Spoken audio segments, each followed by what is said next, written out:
ఆంధ్రప్రదేశ్ మాజీ ముఖ్యమంత్రి వర్యులు వైఎస్ జగన్మోహన్ రెడ్డి గారు ఈ నెల 8వ తారీఖు రాప్తాడు నియోజకవర్గం రామగిరి మండలం పాపిరెడ్డిపల్లి గ్రామానికి టీడీపీ గూండాలు అతి కిరాతకంగా చంపిన కుర్వ లింగమయ్య కుటుంబాన్ని పరామర్శించడానికి ఆయన రావడం జరిగింది.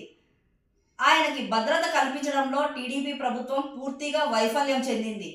రాప్తాడు శాసనసభ్యురాలైనటువంటి శ్రీమతి సునీతమ్మ గారు ఆయనకి మాటికి పులివిందల ఎమ్మెల్యే అని అనడం చాలా హాస్యాస్పదంగా ఉంది. ఈయన 2019 ఎలక్షన్స్లో సింగిల్గా పోటీ చేసిన ఏకైక దమ్మున్న మగాడు వైఎస్ జగన్మోహన్ రెడ్డి గారు. 151 సీట్లతో ప్రభుత్వాన్ని ఏర్పాటు చేసిన విషయం తెలియదా? జగన్మోహన్ రెడ్డి గారు ముఖ్యమంత్రిగా ఉన్నప్పుడు పరిటాల శ్రీరామ్ గారు ఏం ఉద్ధరించారని సెక్యూరిటీ కోరారు మీరు. ఈరోజు మాజీ ముఖ్యమంత్రి అనే విషయం కూడా మర్చిపోయి కేవలం ఒక సిఐ 2 ఎస్ఐలు సరిపోరా అని మాట్లాడుతున్నారు శ్రీమతి సునీత గారు. కేవలం హత్య చేసిన వాళ్ళని వెనకేసుకురావడం కోసం మేకపోతు గాంభీర్యాన్ని ప్రదర్శిస్తున్నారు. రాబోయే ఎలక్షన్స్లో కురుబలందరూ కూడా ఏకదాటిగా ఒక్కటై మీ ప్రభుత్వానికి గట్టిగా బుద్ధి చెప్తారని హెచ్చరిస్తున్నా.